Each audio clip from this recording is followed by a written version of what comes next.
चलिए हमारे साथ अब जेएम फाइनेंशियल के senior vice president Nirav Vora भी जुड़ गए हैं। एक फंडामेंटल नजरिया इस वक्त मार्केट पर उनका क्या है वो भी समझते हैं। नीरव, शुक्रिया, स्वागत है आपका 18 आवर्स स्वदेश पर। Good afternoon. कैसे देख रहे हैं मार्केट की चाल को on a positional long term basis भी? किस तरह के सेंटिमेंट्स बन रहे हैं और इस इंपॉर्टेंट इवेंट के पैन आउट हो जाने के बाद आपकी एनालिसिस क्या कहती है?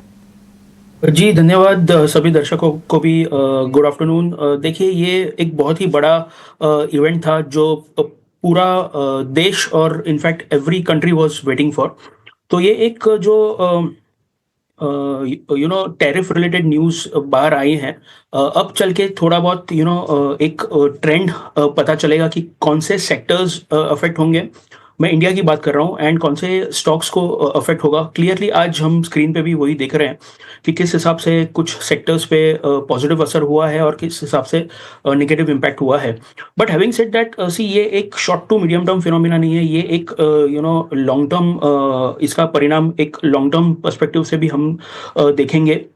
टू एंड फ्रो हम देखेंगे बिकॉज बहुत सारे कंट्रीज रिटेलिएट करेंगे, बहुत सारे कंट्रीज नेगोशिएट करेंगे ट्रम्प एडमिनिस्ट्रेशन के साथ। तो ये एक शॉर्ट टर्म फिनोमिना नहीं है, ये ये चलते रहेगा आने वाले समय में, आने वाले महीनों में। तो करीबन ओवरऑल जो ट्रेंड होगा मार्केट का, अब ये एक आउटकम हमें पता चल गया है। But in next 10 days Q4 numbers भी शुरू हो जाएंगे।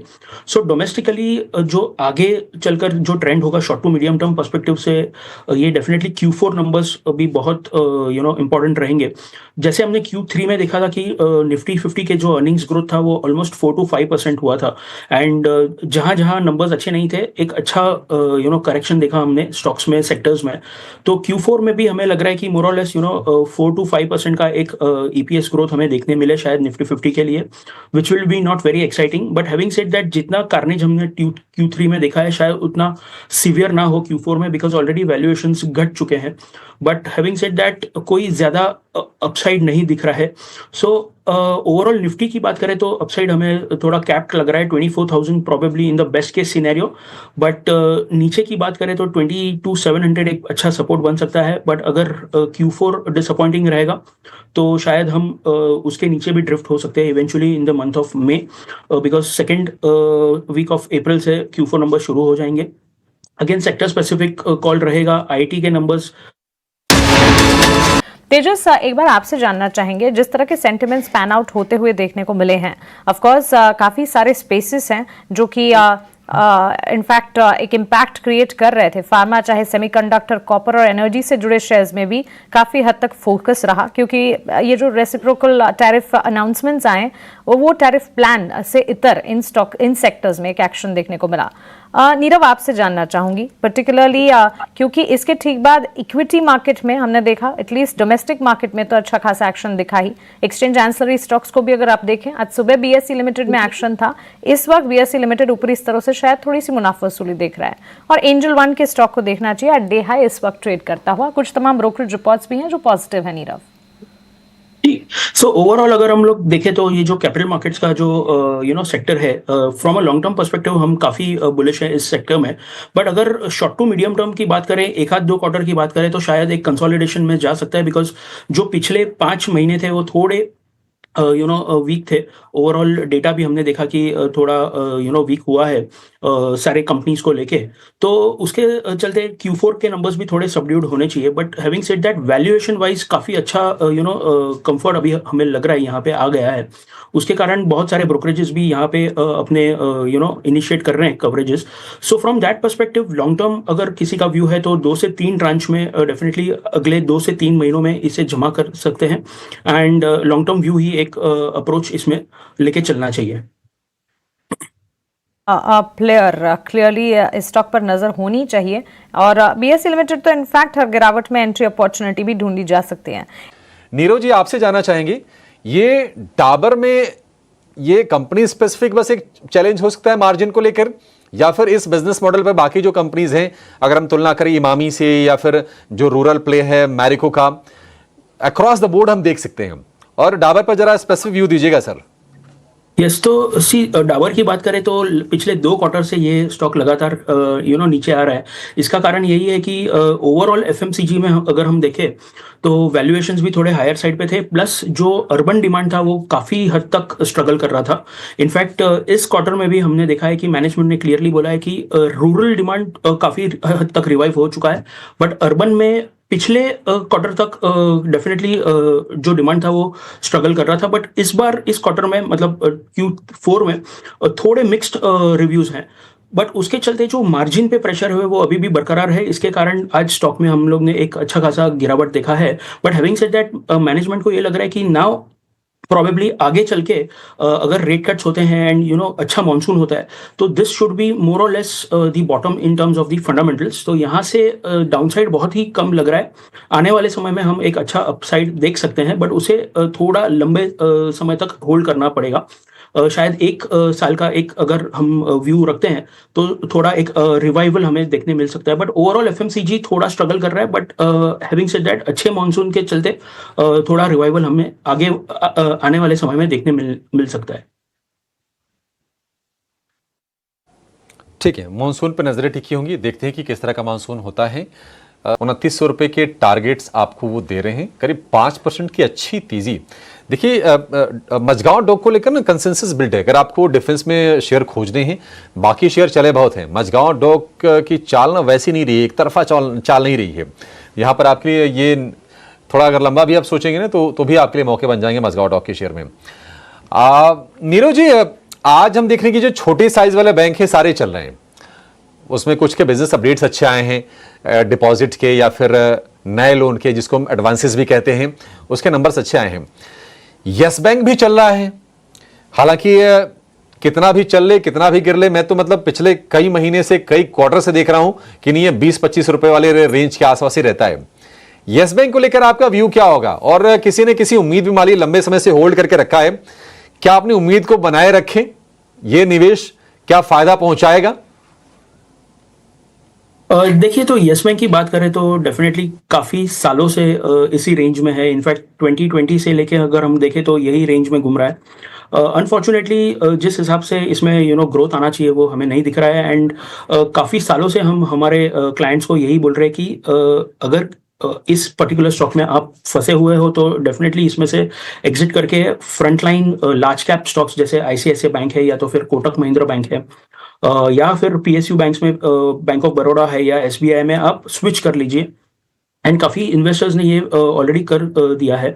बट टू एन एक्सटेंट अभी भी बहुत सारे इन्वेस्टर्स ऐसे हैं जो उम्मीद लगा के बैठे हैं कि कभी ना कभी ये भाव आएगा। बट सी, ये हमें बहुत ही इंपॉर्टेंट लेसन है कि जो स्क्रीन पे दिखता है वो सही भाव होता है। तो it is very important to switch the positions.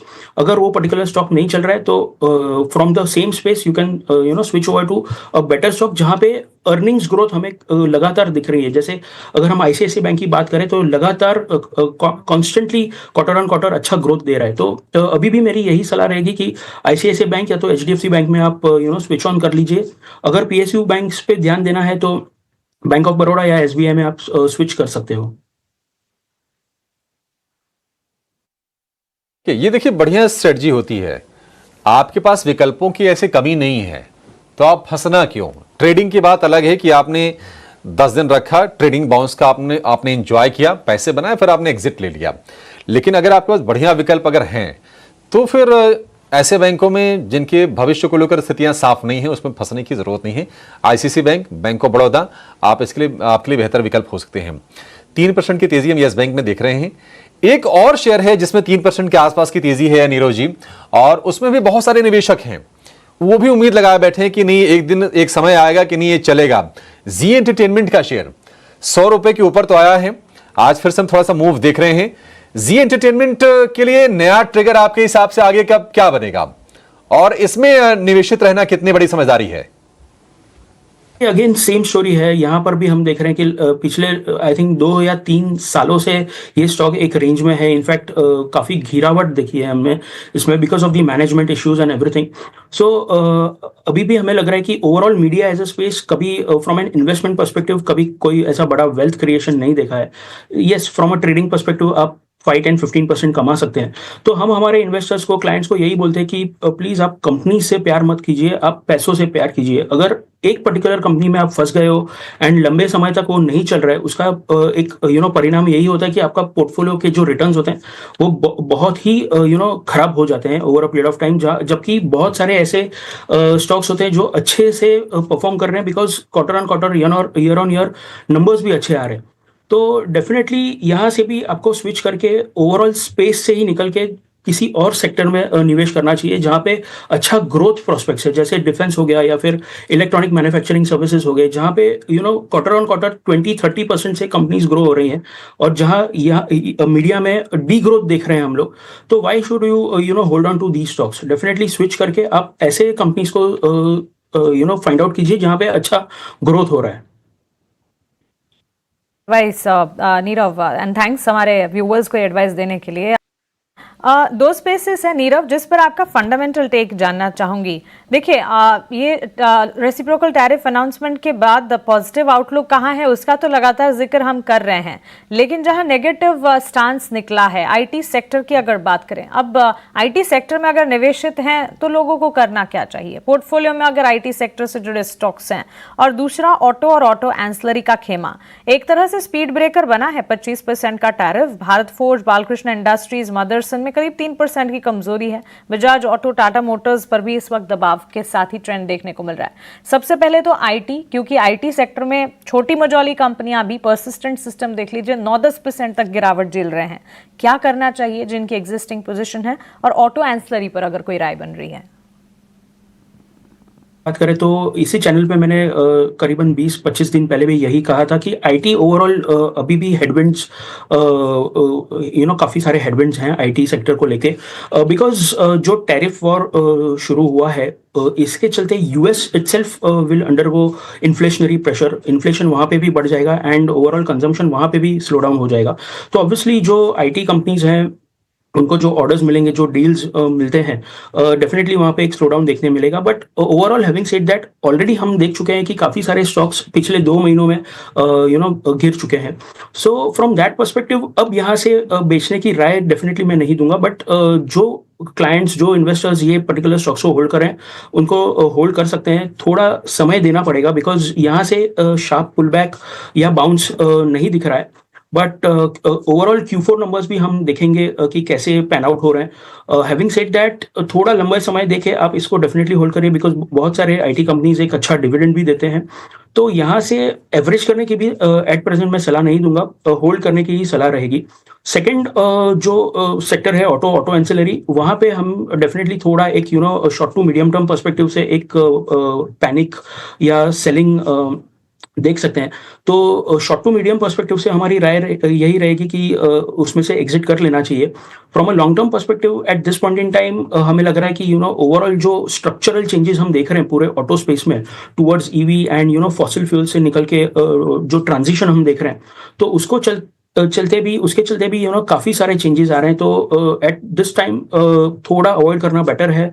कहीं पे लॉस हो रहा है तो वो भी आप एक बार के लिए बुक कर सकते हो। But again from a long term perspective 2 से 3 ट्रांचेस में लार्ज कैप स्टॉक्स पे आप नज़र रख सकते हैं। Q4 नंबर्स आने के बाद आप उसमें थोड़ी खरीदी शुरू कर सकते हो।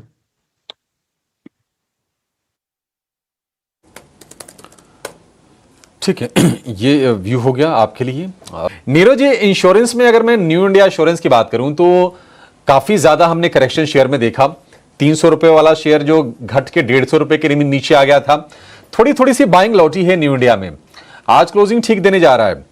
न्यू इंडिया क्या एक वैल्यू बाइंग हो सकती है? अगर मान लीजिए किसी को थोड़ा लंबा रखना हो, आपके हिसाब से क्या वैल्यूएशन ठीक है इसमें?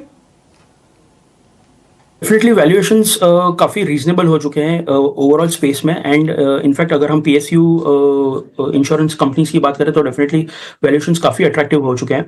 बट अनफॉर्चुनेटली हमें लग रहा है कि प्राइवेट कंपनीज जो हैं उनके साथ बने रहना बेटर होगा। जैसे कि HDFC लाइफ है from life insurance space and ICICI Lombard from the general insurance space. उसके यही रीजन है कि मैनेजमेंट पेडिग्री काफ़ी अच्छी है एंड जो एक फोकस है उनका काफ़ी बेहतरीन है। From that perspective ICICI Lombard ने एक अच्छा एक बुल फेस देखा था पिछले एक साल में। अनफॉर्चुनेटली लास्ट 3 से 4 महीनों में एक थोड़ा ये फिजल आउट हो चुका है, because mid and small cap में हम लोग ने अच्छा एक गिरावट देखा है। But having said that, valuation wise काफी अट्रैक्टिव हो चुका है, एंड इन केस आगे चल के कुछ ट्वीक्स आते हैं from the government side GST को लेकर के, तो that will be definitely positive for the overall general and life insurance space. तो हमारे जो 2 टॉपिक्स है वो डेफिनेटली एचडीएफसी लाइफ है एंड आईसीआईसीआई लॉम्बार्ड है। तो मैं सभी दर्शकों को यही सलाह दूंगा कि rather than having PSU companies, probably ये एचडीएफसी एंड आईसीआईसीआई लॉम्बार्ड पर ज्यादा फोकस करें एंड बाय ऑन डिप्स की रणनीति अपनाएं। ठीक है, एचडीएफसी लाइफ और आईसीआईसीआई लोम्बार्ड ये 2 शेयर आपके लिए हो गए इंश्योरेंस स्पेस से। चलिए बाजार में अब क्लोजिंग की तरफ बढ़ेंगे। आज का सत्र हम ये कहेंगे कि बढ़िया सत्र है। शुरुआत थोड़ी सी कमजोर हुई थी, लेकिन बाजार ने मैच्योरिटी दिखाते हुए अच्छी रिकवरी लोअर लेवल से की और ये बता दिया कि नहीं, जो ट्रंप ने टैरिफ लगाया है 26-27% का भारत पर, कहीं 26% लिख के आ रहे हैं, कहीं 27% आ रहा है। ट्रंप ने जो शेयर किया उसमें 26% है, व्हाइट हाउस की वेबसाइट पर 27% है। उसको नजरअंदाज किया बाजार ने और निफ्टी बैंक ने तो बहुत ही गजब की रिकवरी की। 700 पॉइंट की से ज्यादा की रिकवरी हुई और 250 अंकों की तेजी पर निफ्टी बैंक बंद होने जा रहा है। अमेरिका में जो आशंकाएं हैं मंदी को लेकर, आईटी शेयर टूटे हैं। TCS, Tech Mahindra, Infosys, HCL Tech, ये तमाम शेयर आज भारी गिरावट का शिकार हुए और मिड कैप में कार्नेज ज्यादा रहा। कोफोर्ज, परसिस्टेंट, केपीआईटी और एम्फेसिस, ये शेयर अगर आप देखेंगे तो 4%, 7%, 10% तक टूट गए। लेकिन अब बाइंग कहां पर हुई? अब बाइंग वहां हो रही है जहां पर थोड़ी सी बिजनेस को लेकर विजिबिलिटी है और जहां पर अपडेट्स अच्छे आ रहे हैं।